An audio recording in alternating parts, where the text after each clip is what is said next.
Hi everybody, this is Christine from the Door Doctor, and today we're going to be making a daisy wreath for Easter. It's going to be pastel, rainbow themed with a nice sparkly center in the middle. It shouldn't be too hard to make. It's going to really be focused on this one daisy petal and one type of leaf around the back. And you're going to be doing some gluing onto a styrofoam center to make your flower center, so it should be pretty quick and easy. The only complex thing is the number of meshes you need to make a pastel rainbow. So certainly you can vary this depending on the type of mesh that you have at home, but for today I'll show you what I've used to make this look. So part one will be supplies. We'll go through that in a little detail. Part two will be all about making your petal and applying it to your wreath frame, making your leaves as well. And then part three will be about finishing your wreath. So that's going to include making your flower center and covering the back of your wreath to protect your door. So supplies. So for today, this is a small wreath. This is an 8-inch wire wreath frame that I buy at Dollar Tree. It's sectioned into 3 main sections using these little crossbars, if you can see it. And we're going to be using those crossbars to determine how many petals on this outer row. In the center, I've applied a piece of number 5 plastic mesh. I usually zip tie a circle of this in all of my wreath frames so that I can apply petals to the center of the wreath frame. For today's petals, we're going to be using my favorite poly burlap mesh. The base or the back row is going to be cream, and then we're going to be using what's called windowpane poly burlap mesh for the pastel rainbow, if you will. I have an example. This is a lime green and cream colored windowpane mesh, but I have 6 different colors for today. Fuchsia, pink, yellow. This is turquoise. We have the lime green and lavender. All right, so 6 of those.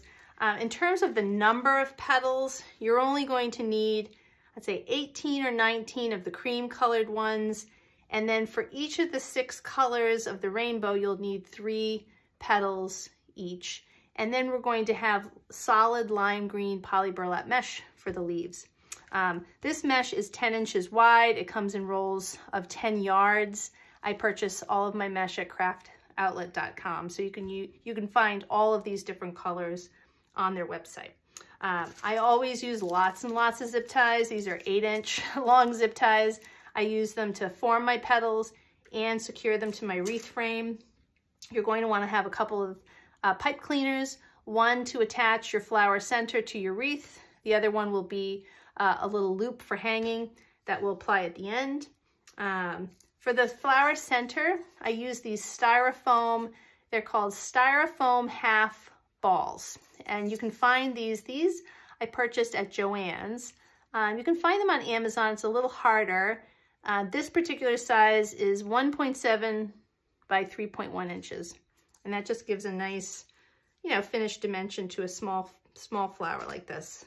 And then in terms of what the flower center is going to look like, we're going to be using this glitter cording. This is 6 millimeters in diameter. And you can find this on Craft Outlet as well. This particular one I found on Amazon. It's got this sort of plastic core. I wish you could see it. It's almost like tubing, but it's pretty flexible. And we'll be gluing this onto the styrofoam center for the finishing touch of our wreath. Then you're going to want to cut a nice felt circle to match the size of your wreath frame. That's going to go on the back of your wreath at the end, just to keep things nice and clean. In terms of tools, usually I use a wood burning tool to cut my mesh, of course, as I need it.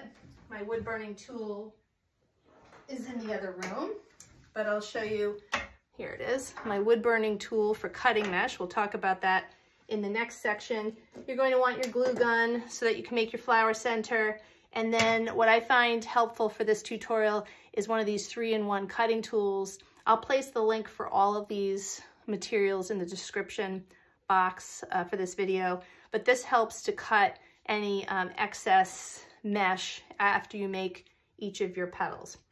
All right, so I think that's it for supplies. If I think of anything, I'll add it in. I'll take a break to clean some of this off.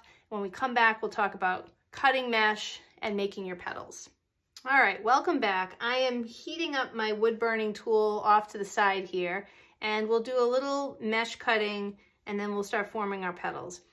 So for cutting poly burlap mesh, I always like using a wood burning tool. You can find them online at craft stores. I purchased one similar to this on Michael's, and I'll also include that link in the description box. But they're very helpful when you're cutting this sort of plastic type mesh because they serve to melt the edges a little bit along the cut surface, and that just makes it a little less likely for your flower petals to fray. Won't eliminate fraying entirely, but it's helpful. For this particular flower, since most of our petals are going to be folded, you're not going to really have any edges to worry about that are going to come loose. It's probably less important to have a wood burning tool, well, I mean, we're making the leaves, which will have cut edges exposed, so it'll help there. But it just by melting the edges of this mesh, it just makes it a little less likely to come loose. You know, you can see that this is pretty friable. So what I usually do, this is a 10-inch wide yard or 10-inch wide roll that comes in 10-yard lengths. I like to cut this into 10 by 10-inch squares.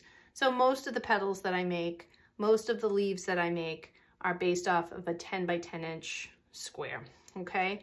This wood burner has just an on-off switch. It's very hot when it's on. I use it using one of these sort of beveled tips. I'm not sure if you can see that very well. You can see it's already starting to smoke a little bit since it's been turned on. So the safety essentials here are, one, that you have this securely attached somewhere and cradled when you're not using it. Number two, that you cut only on a glass surface. My cutting board is obviously not glass, but I cut on my dining room table, which is a glass tabletop. So make sure you have something sturdy and glass to cut on. And I think the other important piece is because you see all that smoke, it also smokes when you cut this plastic. You want to wear a mask so that you're not inhaling all of those fumes, okay?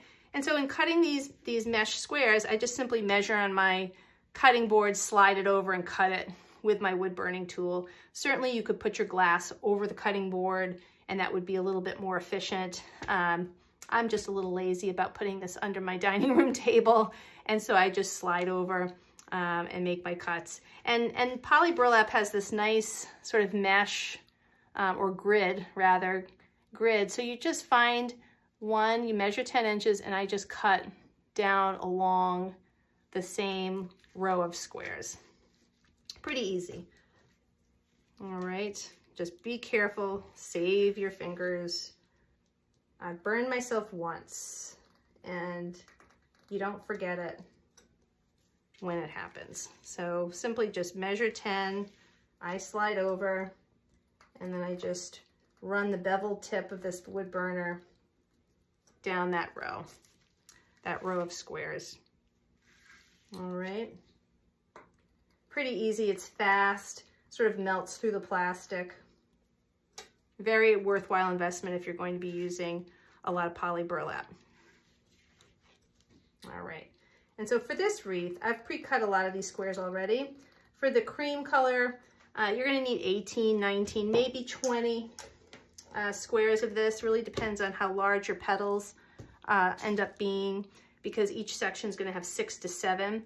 And then for the window pane mesh, as I mentioned before, you're going to want, because there's 6 different colors, we're going to do 2 rows of the window pane mesh petals. You're going to want 3 of each color, so another 18 petals, so 18 squares. All right, so let's talk about making the petal. So this is a really easy folded daisy petal. It also reminds me sort of a calla lily petal a little bit, at least the way I make it. But it's pretty simple to make using your square. You don't have to worry about fraying, like I mentioned before, since all of these cut edges are going to be tucked away and trimmed. So you're going to take your square, you're going to have the cut edges up the side, seamed edge towards you. You're going to take this lower left-hand corner of your square, bring it up to meet the opposite corner, fold this into a nice big triangle. Then you're going to fold it again here in the middle of this triangle. Fold it into a smaller triangle, okay? I always flip mine over, it's just a habit. I have this folded edge here. I have this edge here that's almost like pages in a book, kind of opens up. I grasp both edges or both sides of the triangle and I sort of curve it in like that, grab it at the base where you have all these little loose ends, kind of pinch it in my hand, and that's where I'm going to zip tie it.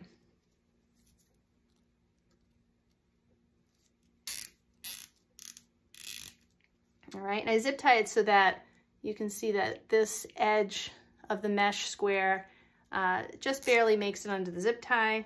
I'm going to shape it a little bit before I fully commit by tightening that zip tie, and that's what your petal is going to look like. And then I use this handy little cutting tool, also very sharp, to cut away that extra poly burlap. All right, and then we'll just snip our zip tie and petal number 1. All right, so another one. So we're going to take the cut edges up the side here, lower corner, bring it to meet the opposite corner, fold this big triangle again into a smaller triangle, flip it over, grasp the sides. I sort of like a curving motion, grab the base. The sides sort of curve over the way I do this, and then zip tie the base.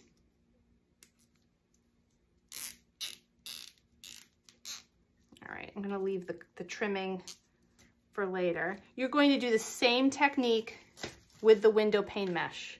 So this is a nice piece of lavender and cream window pane mesh. Again, cut sides up the side. Take this lower corner, bring it to the upper corner, fold your big triangle, then fold this again into a smaller triangle. Grasp your sides, sort of curve them a little bit. I usually pull the point here a little so that it makes that almost like a little tucked in cup in the middle at the base here. And then I zip tie it.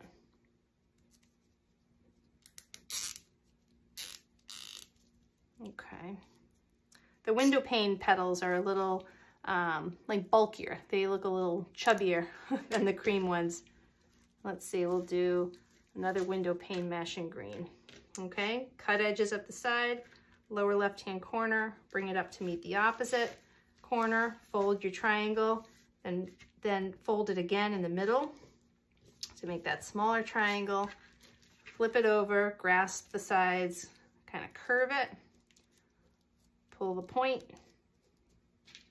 get a nice firm grip at the base, and zip tie it. All right. All right. I always like to shape it, make sure it's nice and even before I fully commit. All right. And we'll do one more. Let's do a solid one. Might be easier to see. All right. Cut edges up the side, lower corner, meet the upper right-hand corner, fold your triangle, dividing line right down the middle here, fold it again, flip it over, kind of grab the sides with both hands, curve it, pull the tip, grasp the base, and zip tie it. All right. All right. All right, so that's all you're going to do. So you're going to do about 18 of the cream, and you're going to do another 18 in a mixture of colors, your choice. I'm going to do the 6 different pastel rainbow colors, and then when we come back, we're going to apply these to the wreath frame. Hi there, so I'm all set making all of my cream colored petals. I have 18, 19 sitting here, and now we're going to apply them to our wire wreath frame, which as mentioned before, this is an 8-inch Dollar Tree frame. It's broken into 3 sections by these crossbars, and we're going to be applying row number 1 of the cream petals only to this middle or second wire. And I think 6 petals per section, but depending on how large your petals are, you might want to squeeze in an extra 1 or 2 just to make it full. So that's why I said 18, 19, 20. Hard to know until each frame is a little, different in its shape too. So it could vary. So we'll just simply place our zip tie along this middle wire, place our petal on it, zip tie that on there. What I like to do though is I usually like to use 2 zip ties per petal on this outer row.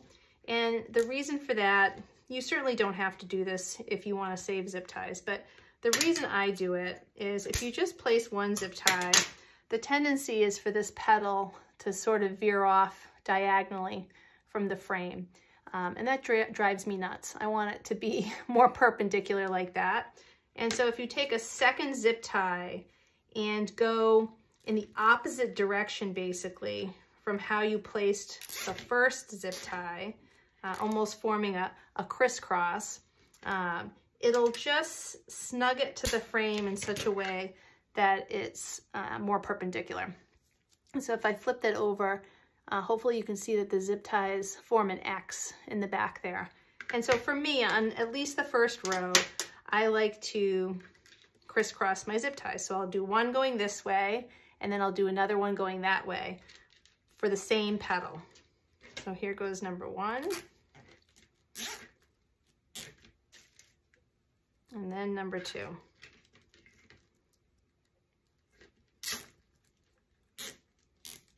All right. And then we're going to slide that next to the first guy. The other added benefit is that these petals are definitely not falling off this frame. In fact, I would tell you be sure about your placement before you put all your zip ties down, just because moving them once they're applied, which I have done, is laborious. So cutting all those fastened zip ties is not great. All right, so we'll see how many fit into this first section. This is starting to look like more than 6 will be needed, but you never know. So we're on to number 4. So zip tie 1 and zip tie 2. I'll cut all my zip ties at the end.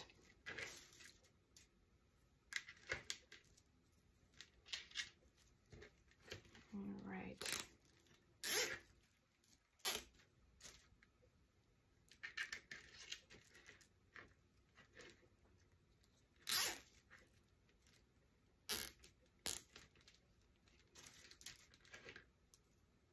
Yeah, I think I might use 7.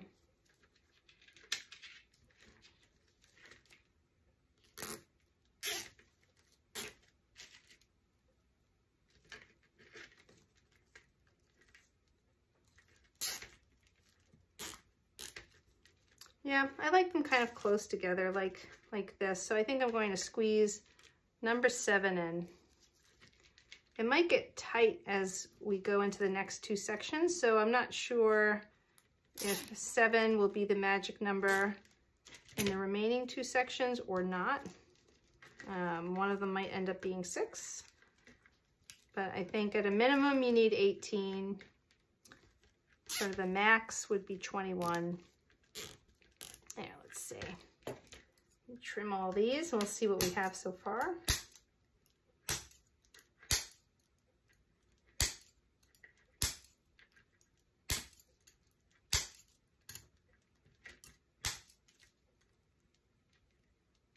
Last guy doesn't want to cut. There we go.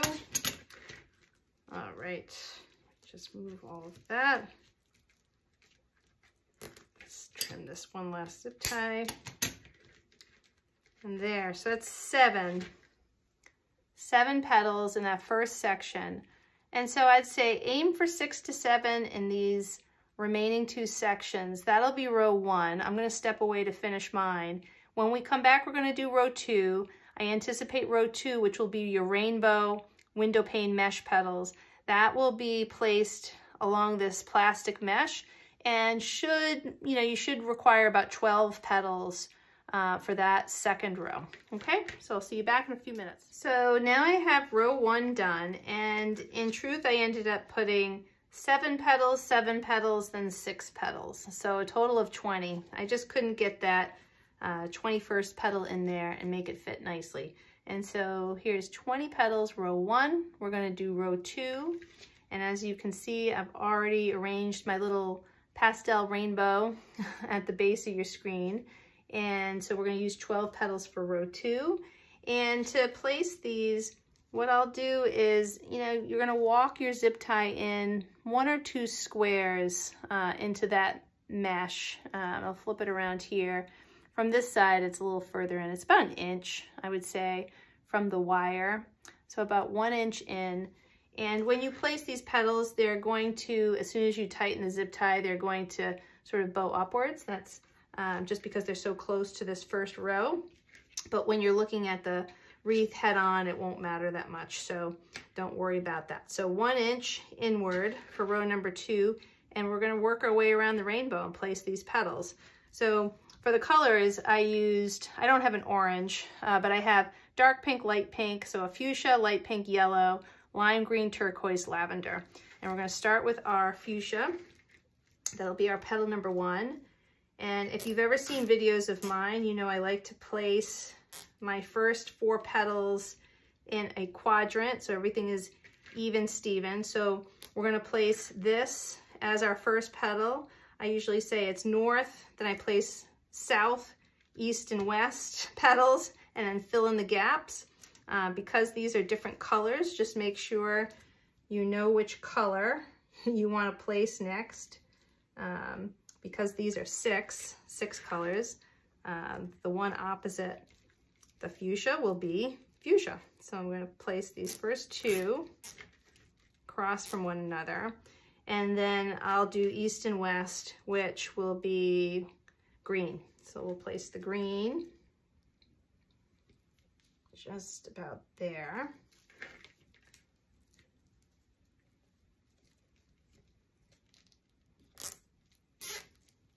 That's 1.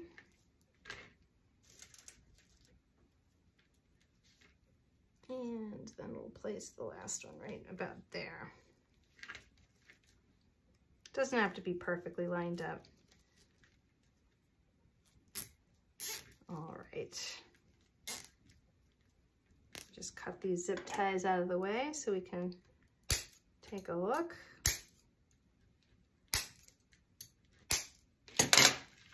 All right, so we've got north, south, east, and west. Those are your first 4.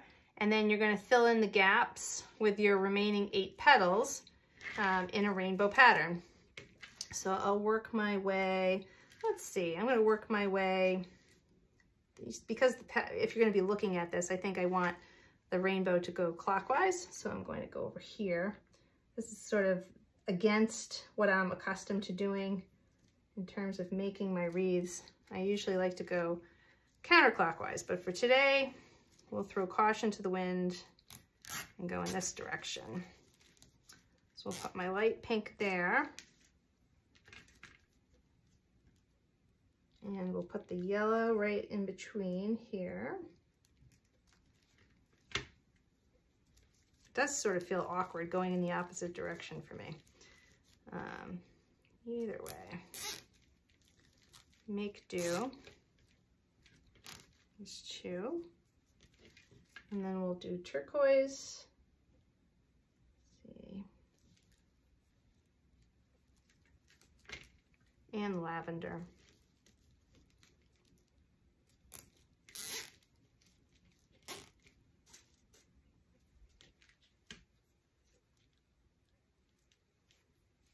All right. Part of the reason I did this wreath with all these different colored meshes because I had all these different colors, but I had little bits and pieces of each. And I wanted to use the rest of these rolls, but I didn't know exactly individually what to do with them. And then suddenly it dawned on me that I had a rainbow's worth of end pieces. So here you go. All right, so as you can see, rainbow number 1 is finished. We will finish rainbow number 2. So we'll fill in the last 4 petals, and then we'll come back and squeeze in tightly a row number 3, which will just be 6 petals here in the middle. It'll be pretty tight, but that way all your zip ties should be really close together, and then you won't see them easily, you know, when your flower center is placed. So I'm going to step away, finish this row, and then we'll be back to do number 3. All right, row 2 is done. On to row 3. And row 3's placement compared to row 2, I would say 1.5 inches towards the center compared to where row 2 ended. Either way, it's going to be a tight squeeze. You want to keep the zip tie close to these cut ends of these petals so that they're not all bumping up against each other. And so, you know, it'll really depend on the prior row's placement where you put your first zip tie, but I think about 1.5 inches inward from row 2. And so we're just going to, usually I don't do north, south, east, west at this point because I only have 6 petals, but I will put the first 2 down across from one another. So I'm going to place a pink one here, and if I do my rainbow right, yellow, green, turquoise will be opposite this one. And again, keeping that zip tie as close to the last row as I can possibly do it, because you can see they're already overlapping. Well, I'll show you in a second. The bases of these petals are already overlapping one another. So I'm going to do these 2 first, and then squeeze. You have these 2 first, and then you're going to squeeze 2 more on each side, angled slightly. So you're going to have one angled this way, one angled that way. All right. But by bringing them in this close, it'll be a nice fit once the flower center goes on. So I'm flipping this over just to see where I'm placing my zip tie, and I'll show you this once I've placed these next 2, how they're angled. Let's see.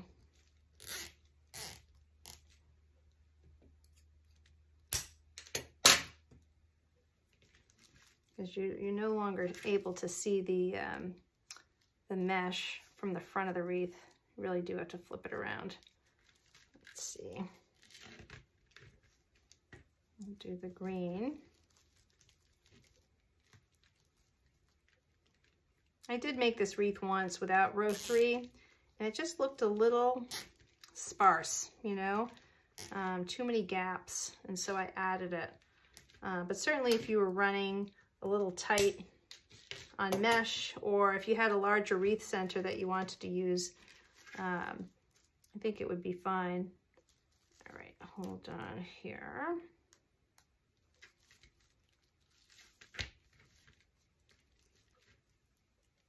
Put the lavender in,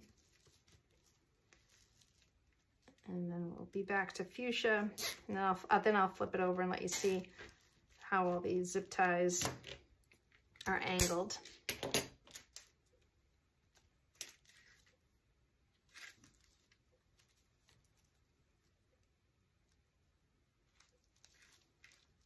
All right.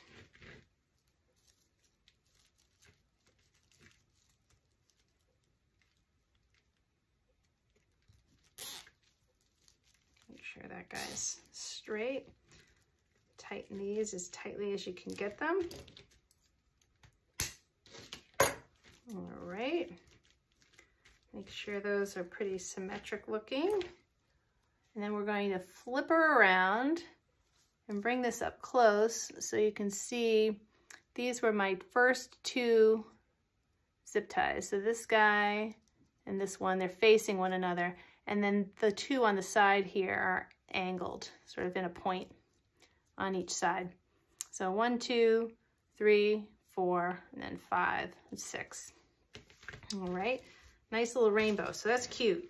So now we're going to place the leaves, I think, next. And then when we come back, we'll heat up our glue gun as well and make the flower center together. All right, so for our flower leaves, we're going to be using lime green poly burlap mesh.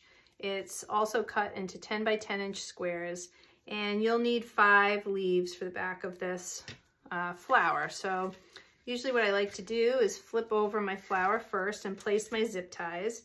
I usually just evenly space the 5 out I first thread the end of the zip tie underneath this inner wire here. Then I go over the middle wire under the outer wire.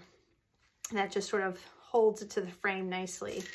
And I'll just go around, and it's almost like the 5 points of a star, I think. So I try to place them at regular intervals in almost like a star configuration. Not perfectly star-like, but that's what it always feels like to me. This one I want to move, make that a little further over. So 1, 2, 3, 4, and 5. And then we'll make our leaves together.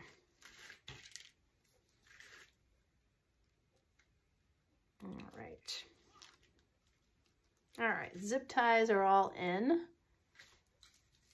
Leaves are simple. You're going to take your 10 by 10 inch square, have the cut edges up the side per usual.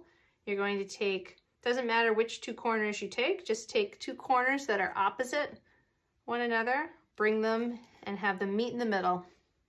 And then you're going to gather this right across the middle from one side to the next. So just like that. Pinch it in the middle, and this pinched part you're going to place right on top of your zip tie. All right. Right along the outer border of the wreath frame. Then I usually tighten the zip tie a little bit, and then I tuck the little bent part of your leaf underneath the frame. So it's sort of tucked underneath there, gives it a little extra security. All right, number 2. Opposite corners, meet in the middle, then gather across the middle, pinch it, place it right on top of your zip tie, loosely attach your zip tie so you can tuck your leaf, and then fully tighten your zip tie. All right, number 3, let me move this guy out of the way. Opposite corners, meet in the middle, then gather across the middle, pinch right there, place it on top of your zip tie. Loosely tighten that zip tie, tuck the mesh under the wreath frame, and then fully tighten it. 2 more.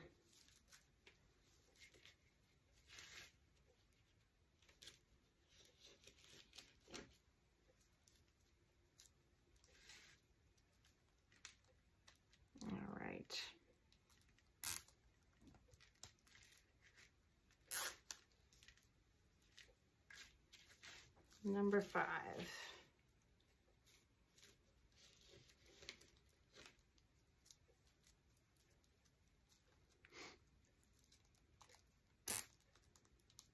Tuck that under, tighten it.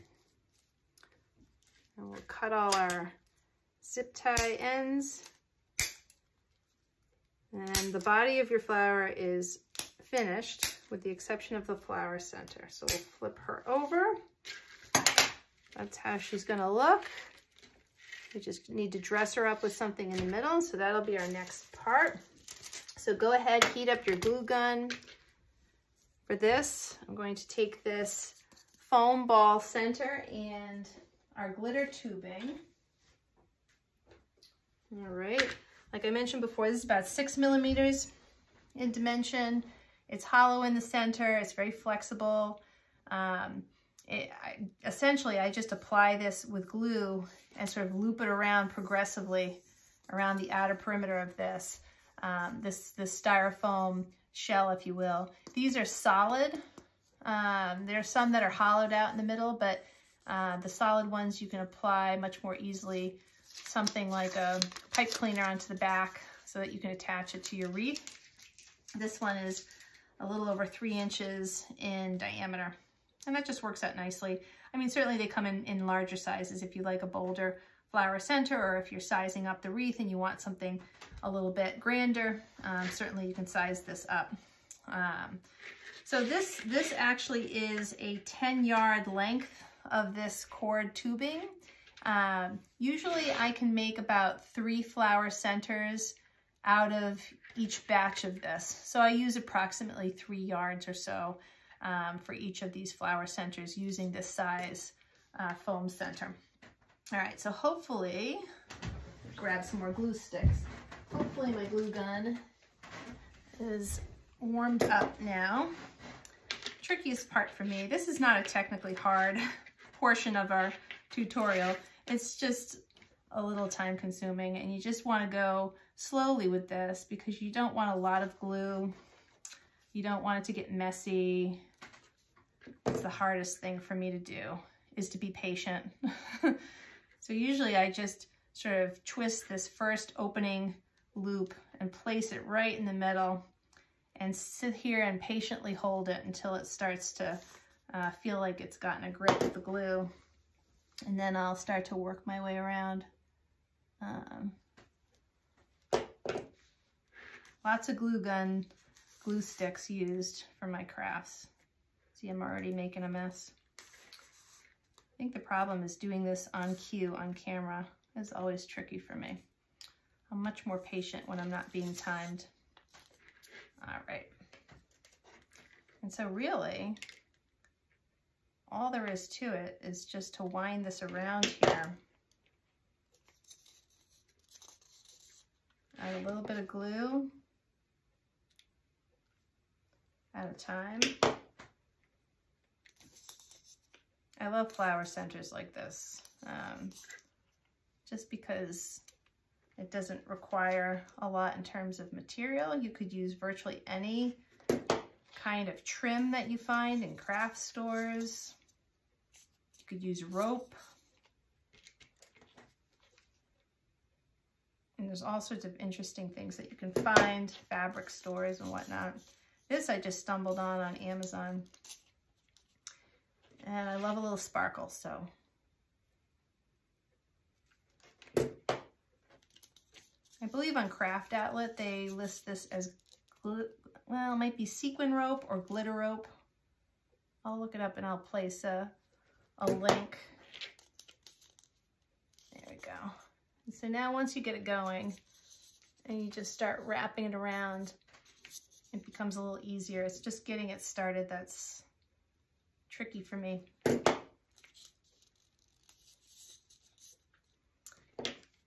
And you know, try to keep it pretty snug. You don't want any gaps.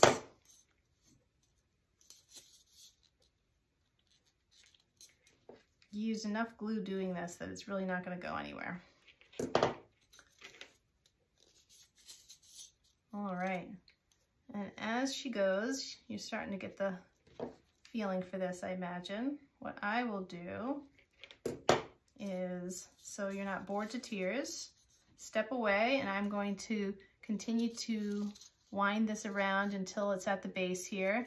Usually I tuck a little piece underneath, glue it off, and then I like to glue a pipe cleaner onto the back of the styrofoam. Pretty simple. I'll just glue that there, and then I'll show you afterwards. I like to crisscross a little piece of felt that I also glue on top of the pipe cleaner. That way this won't move at all. So I'll take a break and finish all of that, let it dry a little bit so that we can apply it to our wreath. And then we'll just apply the felt backing to finish. All right, so flower center is done. Nice and sparkly, looks cute. I finished with a little bit of end piece here around the edge, and then I glued on my pipe cleaner, and I just used a little crisscross piece of felt that I also glued on there to give it a little bit of strength. And then we're just gonna thread this into the center of our wreath. Easy as can be. Of course I say that, and then I'm gonna have to try to find my way or poke my way through the mesh, which is always the hardest thing for me, especially when all of these different petals are so close together. It takes me a little trial and error to be able to find my way through, find an easy path. Let's see if I can do this without bending the pipe cleaner too much. Let's see. See if she'll cooperate. Sometimes it's easy to just follow the path. All right, I'm back. Our flower center is all finished. I think that looks really pretty. I've attached the pipe cleaner on the back with some glue and then crisscrossed some pieces of felt on there, also with glue to give it a little bit of strength. And now the next part is just seeing if I can find an easy path here to thread these pipe cleaners into our mesh. It's usually the hardest thing for me to do on camera, but looks like I managed to do that. Good. I'll just give it a little twist back here. Make sure it's nice and tight. Tuck in your ends, and then we're going to be ready to finish our wreath. I'm going to snip this one a little bit. It's a little shorter. There we go. I'm going to slide this out of the way. To finish your wreath, you're going to need a felt circle, and I usually use a pipe cleaner for a loop so that you can hang this on your door. Certainly you could use the wire frame by itself if you didn't want to add an additional loop, but I just sort of like having the option. So you're going to take a piece of pipe cleaner, fold it in half. Then I like to fold each half in half again and essentially make what looks like a letter W to me. And the little peak of the W is going to be the top of your loop. So just imagine pinching these two pieces, and that's going to be the loop part. And you have these two legs that you're basically going to wind around your wire wreath frame. And so I'm going to bring this guy over here. And it doesn't really matter where you place this. I think I'm going to, let's see, I'm going to pick a spot right near where the start of the rainbow is. And I'm going to stick the little loop under the outer wire here, and I'm going to take the legs of my W and crisscross them around the back, if that projects okay. And then at that point I just loop them around one more time. So I'll bring one leg around the front here, tuck it in, this other leg around the front of the loop, tuck it in, and then you can usually find a spot along the wreath frame to sort of twist it up so that it's just nice and stable there. All right.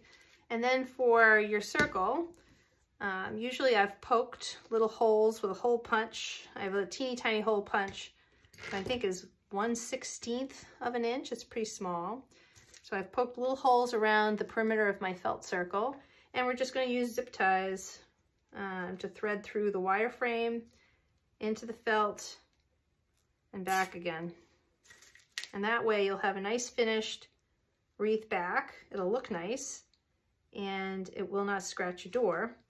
And if you do have a clear glass door, some people do, it'll look finished from both sides. So both the front and the back. So if you're going to put all this work into making yourself the wreath, you may as well just tack this last step on so that it looks finished and pretty both coming and going. So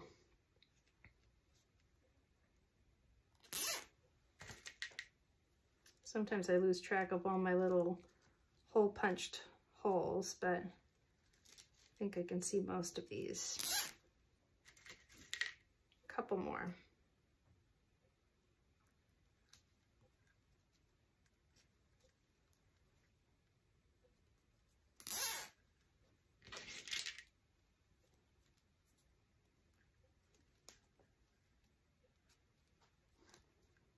All right, and then I'm going to tighten all of these, trim the ends, and then you'll tuck the cut ends underneath your wreath frame so that everything will be nice and flat and pretty smooth along the back.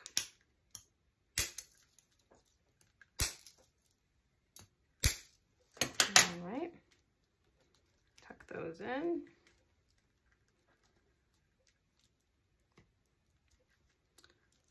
Just be careful not to scratch your petals.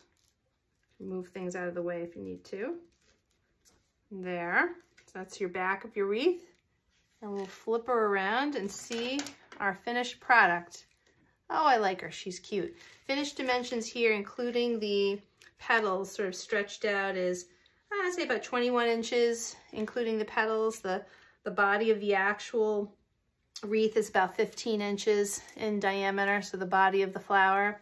Hopefully you love this. I think she's cute.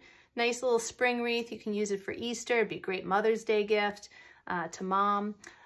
If you like these tutorials, please hit subscribe so that you can be notified when my next tutorial comes out. Have a nice day.